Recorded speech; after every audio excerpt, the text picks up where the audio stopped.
But we're cutting our demos and stuff, and then we deliver them to Foster to show him the new material. And I'll never forget another potentially fatal mistake I made, that when we were finishing up our demos at Danny's studio.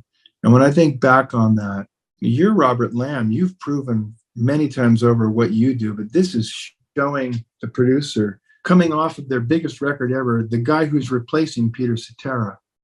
But I thought, well, they got my back. Woo! Jason Scheff, formerly of Chicago. That guy is one of my favorite dudes to talk to. I've only interviewed him twice, but I think we spent like 3.5 hours talking about really what jiggles him inside, what makes him an amazing musician. I mean, who replaces Peter Cetera in freaking Chicago? Come on! His father is Jerry Scheff, who is still around and was Elvis Presley's last bass player. He's a legend. What you're about to hear, to me, after 40 plus years in radio, one of the greatest stories I've ever heard. To set the tone here, I basically told Jason at the beginning of this, I think this was our second interview, I want you to be as long-winded as you want. I want you to tell me the story. Don't worry about giving me a Reader's Digest version of joining Chicago and having this work. This was 1986. Cetera was out. They were looking for a new lead singer for Chicago 18, which was a very successful record. I've released thousands of interview clips on this channel. This is probably in the top 5. How it all went down, Jason Scheff, who's no longer in Chicago, of course, but was with them for a heck of a lot of years after Peter Cetera left, how he joined the band. On Rock History Music. First meeting like with the band, was it one guy, two guys, all the guys? Okay. So I get an audition. Howard Kaufman, I'll never forget this too. This was great. Howard said to me, Ronnie and I went into the office and to meet Howard. He wanted to make sure I didn't have two heads or something, like, in fact, on the first phone call, he called me and he said, so what's your instrument? And I said, I'm a bass player. He goes, oh, this sounds like a match made in heaven. I'm going, here's like one of the most powerful managers on the planet, and he's being sweet as pie to me, And he says, how old are you? I said, I'm 23. And he goes, uh-oh. I go, what? He goes, can't you say you're 30? These guys were just turning 40 years old. And obviously the potential of creating a monster, no matter how old you are, right? You're joining Chicago. He said, can't you say you're older? And I said, I'll say I'm 80 if you want me to. He goes, no, it won't be a problem. But then he had me come into the office to, like I said, to make sure that, that I didn't have 5 heads. And so we were sitting there. Let me put my power in here. We're sitting there and everything's going good, and he said, it's between you and Mickey Thomas. And right then I just went, well, I'll never get the gig. Mickey's an icon. I think Howard saw my, maybe my head slink down. He did something that I've used in the past. When Keith Howland joined the band, I did this to him. Howard saw that I was kind of dejected by that phrase. He goes, Jason, they want it to work with you. And I'm going, wow. I didn't have any history, so I'm not going to potentially give any problem, coming from other bands, right? I'm fresh, a kid. And so he was basically telling me, it's your game to lose. He said, Jason, they want it to work with you. Go get the gig, which meant don't torpedo it by letting your brain. So I went to the first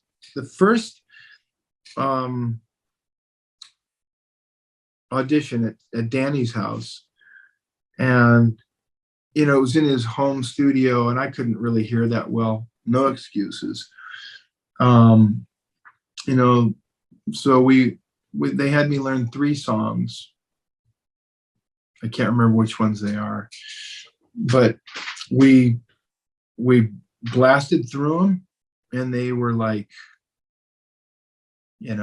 as far as the musicianship goes and everything, it was like an immediate good fit. like I said, I'm a bass player, and it's always been a very comfortable place for me to be. And we went through the 3 songs, and they're going, wow, well, great, man. I wish we would have had you learn more songs. And I said, well, let's play something. They go, did you learn anything? I said, no, but I've grown up on your music, and they're like, they couldn't understand it, couldn't believe it, that I said, let's just play something. They go, you didn't learn anything? I said, no, but let's do something. They go, what do you want to do? And I thought back on the song that really lit me up about Chicago. Again, years in my age, probably Chicago 6. Just You and Me, Feeling Stronger Every Day, right? Oh, those 2 songs. Yeah. Right? Yeah. So I said, let's do Just You and Me. And they go, did you learn it? I said, no, but I've heard it a million times. And so I think one thing that worked in my favor was a bit of fearlessness and my musicianship, that I played it and sang it. We'd never worked it up before, but I've heard it a million times. It's not going to be a problem. I was even singing. Obviously refreshing. Sorry to interrupt you, but obviously very refreshing for them when you did that. I don't know what their history is before me. And but I'm sure that, seeing an energy of fearlessness and musicality and really a fit for the band. I was even singing the sax solo because I remember they were like having such a kick out of that. And so we finished it up. And I think it was Panko that said, well, I'm sold. And I'm like sitting there going, I can't believe this. So I know I'm not like mesmerizing them with my voice, right? You can't even really hear it. And obviously I'm a bit, tentative, but Panko says, well, I'm sold. And to this day, I love that Danny did this. Danny said, well, guys, this is a big decision. This is a big decision. And he's obviously a bit nervous. Maybe, should we talk about this? And one of the other guys said, well, I've heard his tape. Again, I love all of this experience to be able to take to any situation. Well, I've heard his tape. So what? Until you can really deliver, in that realm, of being a frontman and singing, front and center live and everything. And so they said,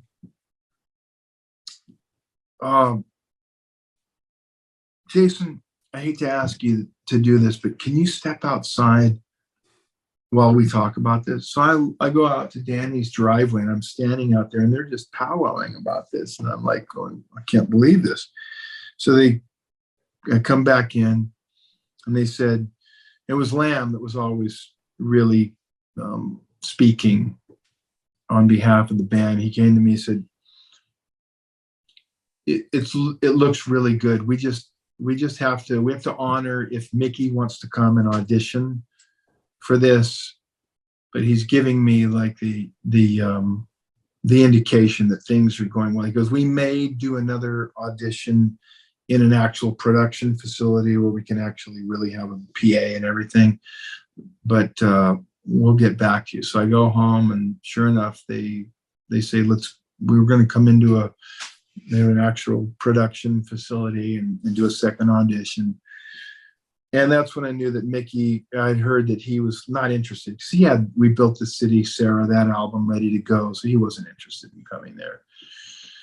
So we go back into this big facility and I go in and just do my best again. And again, I'm sure they were not like, wow, this is like the lead vocalist we've been looking for live, but they saw the potential, they saw the potential. And Lamb comes up to me and has this like baseball cap with a super long bill on it and puts it on my head and goes, congratulations, you're in the band. I'm like literally going, you got to be kidding me. And then all of a sudden there's this, Robert, can we talk to you? So he turns around and he goes back and he talks to them, huddled up, and he comes back. He takes the hat off my head. He takes the hat off my head and he goes, it's looking, listen, that's basically was saying this is happening, but we got to figure out how to do it. And so I'll call you. So I leave. Oh my God. I know that I'm in to a degree, but how to do it. So my mind starts working of maybe Mickey's going to come and be the lead vocalist, which I would have been thrilled at. Let me maybe sing a song on the record, and be your bass player. Bass player is no problem. So a day goes by and then Lamb calls me and I wasn't there and he leaves a message, says, "Hey, Jason, I've got great news for you. Or I've got good news for you. Call me up." So I call him back, leave a message, miss him. He calls me back, I miss the call. Howard Kaufman calls me. "Hey, Jason, Howard Kaufman." I said, "Hey, Howard." He goes, "So have you talking to Robert? Have you talked to Robert?" And I said, "No, but he said he's got good news for me." Pregnant pause, and you realizing your life is about to change dramatically. And I'm thinking maybe he says, "Yeah, so listen, Mickey Thomas is going to be the singer, and we're going to bring you in as bass player, and you can cut a song with it." But pregnant pause, and Howard says, "Yep, so who do we talk to make a deal?" And I went, unbelievable. And that's how it happened. And then we go in and we start cutting, we start writing together. And it was just fantastic. Just the vibe is so great. And Bill and I are doing background vocals on other artists. He was bringing me in immediately to Kenny Rogers sessions with Jay Braden. We worked, on Gino Vanelli's record. A lot of stuff. Suddenly I'm an A-list background vocalist, which I was capable of, right? Potentially fatal mistake I made that when we were finishing up our demos at Danny's studio, I said to Robert, I said, "I got to go in and recut this song or that song." I said, "I had a cold when we were cutting, so it's not really strong." And he says, "Don't worry about the vocals. It's just to show him the songs." And when I think back on that, you're Robert Lamb. You've proven many times over what you do, but this is showing the producer coming off of their biggest record ever, the guy who's replacing Peter Cetera. But I thought, well, they got my back. Woo! When I found out that David panicked, and again, I've thanked him for this. David's a buddy of mine, and he got nervous at first. I said, "Man, I needed that." He goes, no, you're the guy. Oh, I said, we're not talking about that. I needed to have my ass kicked so that when all of a sudden I realized this guy's not sold on you. And like I said, I was kind of like going, I'm really not expecting this to work out anyway. But then all of a sudden I hear Lamb says, "Sorry, you're working with him. He's our guy." And I know Danny fought for me too. And so I walk in the studio on day one, Chicago 18. And I'll never forget, David had a songwriting camp that was down from Canada. And I was confused. See, I love this, John. You have a way of doing this with people. This is the story. I love it. It's going to be documented because this is the real story. And so I walk in the studio and David says to this group of young writers, "Hey guys, this is the new lead singer of Chicago." And I'm like thinking, how do I behave? I mean, it's like, I know internally that he doesn't really believe in me, nor do I for the situation, but I'm going to it was the beginning of kind of trying to act like something that I guess I should be. "Hello, how you doing?" And they're all bright-eyed. David says, "All right, you guys, we got some work to do, so you got to get out of the room." So they all file out, but the studio door was kept open. All of a sudden, there's David Foster and Humberto Gatica staring me down through the glass. And David says in this real kind of feeble tone, "You want to try one?" And I'm going, "Sure," right? And the sound of the headphones was so amazing. Sounded like the record, man. Humberto Gatica just dialed in this sound.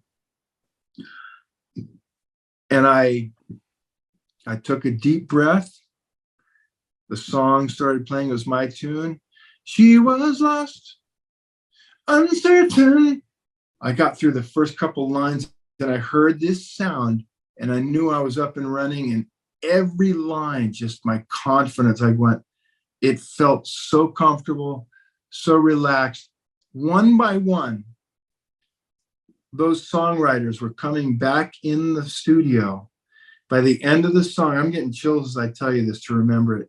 By the end of the song, they were all standing there with their mouths open because I had just sung like I was going to the electric chair. And I knew I drilled it. And Foster had his head in his hands and he comes up and goes, "You just blew my mind. But then you knew you would." And we sailed through the record, man. No problem. God. Zero issues. One time I felt like I was maybe not coming up with it. It was on If She Would Have Been Faithful. And I thought I was kind of cheating a little bit on some of the chorus. And so I was just starting to kind of say to myself, uh-oh. And Dave said, no, man, you're killing it. Keep going. So, okay. And we just blasted through this. The only rest of it, I was so inspired. And to be honest, have never been since that record. I'm